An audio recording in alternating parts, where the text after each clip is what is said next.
తెలుగు రాష్ట్రాల్లో అతిపెద్ద lift manufacturer lifts ట్రై.com dealership కూడా ఇవ్వబడును.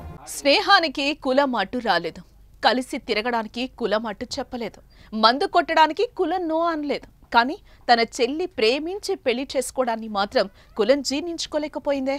పగపట్టి మట్టుబెట్టింది. చెల్లి మెడలో పుస్తెల తాడును తెంపింది. తెలంగాణలోని సూర్యాపేట జిల్లాలో జరిగిన పరువు హత్యలో సంచలన విషయాలు వెలుగు చూస్తున్నాయి. సినిమా కథను తలపిస్తోంది ఈ క్రైమ్ స్టోరీ. సూర్యాపేట జిల్లా కేంద్రంలోని పిల్లలమర్రి సమీపంలో వడకొండ్ల కృష్ణ అలియాస్ మాలబంటి అనే యువకుడు దారుణ హత్యకు గురయ్యాడు. బంటి హత్యకు కారణమేంటో తెలుసా? ప్రేమ పెళ్లి.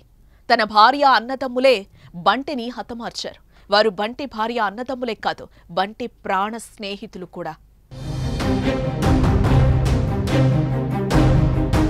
సూర్యాపేట మున్సిపాలిటీ పరిధిలోని పిల్లలమర్రి గ్రామానికి చెందిన కోట్ల నవీన్, బంటి బెస్ట్ ఫ్రెండ్స్. నిత్యం కలిసి తిరిగేవారు. ఒకరికొకరు అనేలా వారి మధ్య స్నేహం ఉండేది.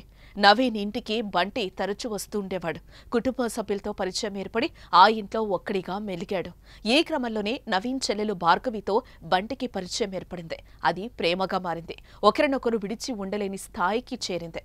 వారిద్దరి ప్రేమ విషయం నవీన్తో పాటు అతడి కుటుంబ సభ్యులకు తెలియడంతో గొడవలు మొదలయ్యాయి. భార్గవిని హెచ్చరించినా వినకుండా బంటితో ప్రేమను కొనసాగించింది.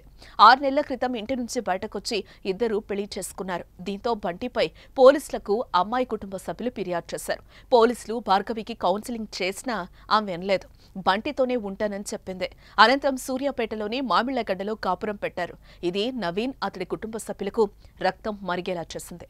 ప్రేమించి పెళ్లి చేసుకోవడమే కాకుండా కళ్ల ముందే కాపురం పెట్టడంతో తట్టుకోలేకపోయారు. ఎన్నాళ్లకైనా అంతం చేస్తానంటూ హెచ్చరించాడు. తర్వాత కూడా ఇద్దరి మధ్య పలుమార్లు గొడవలు జరిగాయి. దీంతో బంటిని చంపేందుకు పథకం రచించారు. అందుకోసం బైరి మహేష్ సాయం తీసుకున్నారు. ఇంతకీ ఎవరి మహేష్? మహేష్ ఎవరో కాదు, బంటికి నవీన్కు మిత్రుడే. మహేష్ పై 2 హత్యాయత్నం, గొడవల కేసులతో పాటు రౌడీ షీట్ కూడా ఉంది.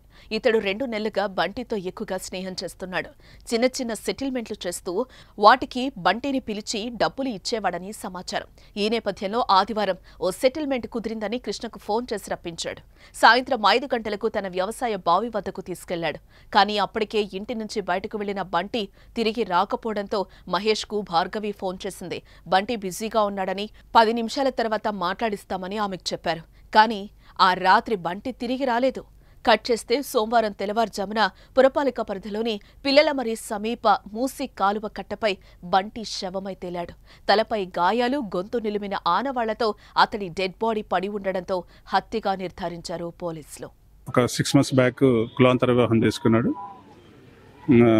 డిసీజర్ వాళ్ళ వైఫ్ చెప్పేదాని ప్రకారం నిన్న 5 o'clock బైర్ మహేష్ పర్సన్ వచ్చి తీసుకెళ్ళిండు. మార్నింగ్ మర్డర్ అయినాడు.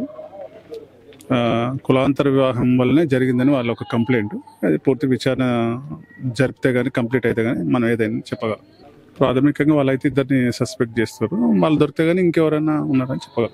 ఇక బంటి చనిపోయాడన్న వార్త తెలిసి భార్గవి కన్నీరు మున్నీరవుతోంది. తన అన్నలే చంపేశారని గోల పెట్టి ఏడుస్తోంది. బంటి కుటుంబ సభ్యుల రోదన కూడా ఆపడం ఎవరితరం కావడం లేదు. అన్యాయంగా హత్య చేశారు కదా అంటూ బోరున విలపిస్తున్నారు. వీడియో కాల్ చేసి వాళ్ళ కోడలతో మాట్లాడిండు. వాళ్ళ కోడలు స్కూల్లో డాన్స్ వచ్చింది. నాన్న మంచిగా వేసినావు, నాన్న మంచిగా ముద్దుగా వేసినావు, నాన్న రేపు వస్తా నాన్న అన్నాడు. మాట్లాడిండు, నవ్వుకుంటా మాట్లాడి అక్క మళ్ళీ నేను సాయంత్రం ఫోన్ చేస్తా అన్నాడు.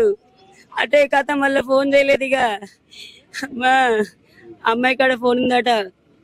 ఫోన్ ఎవరో ఫోన్ బైర్ మహేష్ ఫోన్ చేసిండట. ఎన్నడూ చేయడట అసలు బైర్ మహేష్ ఫోన్ చేసి మరి ఆడికి రమ్మన్నాడో ఏం చెప్పిండో తెలియదు. ఎప్పటి నుంచో గత కొన్ని సంవత్సరాలుగా ఉంది వీళ్ళ ప్రేమ. పెళ్ళై 6 నెలలు అవుతుంది. పెళ్లి చేసుకున్నాక ఒక 2 వారాలకి వాళ్ళు గొడవ పెట్టిరు. స్టేషన్ లో కేసు పెట్టిరు. కేసు పెడితే అమ్మాయి ఫోన్ అన్నది. తమ్ముడు అన్నాడు, పో మీ అమ్మోళ్ళు మీరు రమ్మంటున్నారుగా, పోయి ఉంచుకుంటే ఉండు. అమ్మాయి 3 రోజులు పోయింది, వాళ్ళ ఇంట్లో ఉన్నది. మళ్ళీ తెల్లారి స్టేషన్ కి వచ్చిర్రు. వచ్చినాక కూడా మళ్ళీ మాట్లాడిరు. అమ్మాయితో అబ్బాయితో మాట్లాడితే అమ్మాయి నాకు బంటే కావాలన్నది. వాళ్ళు ఆడ తిట్టుకుంటూ అందరు వెళ్ళిపోయారట. ఇన్ని రోజులుగా సైలెంట్ గా ఉన్నారు. వాళ్ళ అమ్మ వచ్చి వాళ్ళ బిడ్డతో రోజు మాట్లాడిపోయేది, సమాచారాలు తెలుసుకొని పోయేది వాళ్ళమ్మ. మరి ఏందత్తా మరి రిసెప్షన్ పెట్టుకుందామా, మరి వాళ్ళు పెళ్లి చేసుకున్నారు కదా అని అంటే వద్దమ్మా, వాళ్ళ అన్నలు మంచోళ్ళు కాదు, వాళ్ళ నాన్న మంచోళ్ళు కాదు, ఎందుకు నిమ్మలంగా ఉన్నారుగా ఉండి మళ్ళీ వాళ్ళు అది ఇది ఏదైనా చంపుతారు అది చేస్తారు అని అన్నారు.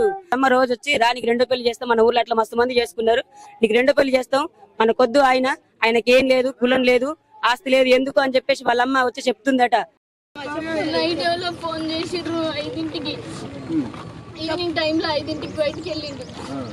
నాకు చెప్పకుండా ఎప్పుడైనా చెప్పి వెళ్తాడు, అసలు చెప్పకుండా ఎవరో మహేష్ అనే పేరు ఫోన్ చేసిండు, వెళ్ళిండు, ఏదో తీసుకొస్తా సరే అని చెప్పి. నాకైతే వాళ్ళ మీదే ఉంది. చాలగడ్డ అంటే ఎవరు నాకేం చెప్పలేదు, అసలు చెప్పి కూడా పోలేదు, ఎప్పుడైనా చెప్పి పోతాడు. మీ పేరెంట్స్ మీద ఏమైనా అనుమానం ఉందా? ఈ మధ్యకాలంలో మీ అన్న ఏమైనా బెదిరిస్తుందా? అనట్లేడు.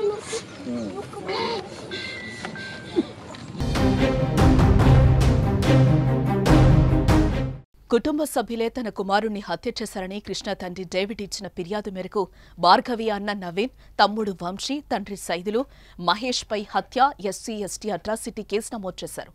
ప్రస్తుతం ఈ హత్య రాష్ట్రాన్ని కుదిపేస్తోంది. ఈ హత్యపై మీరేమంటారు? కామెంట్ చేయండి.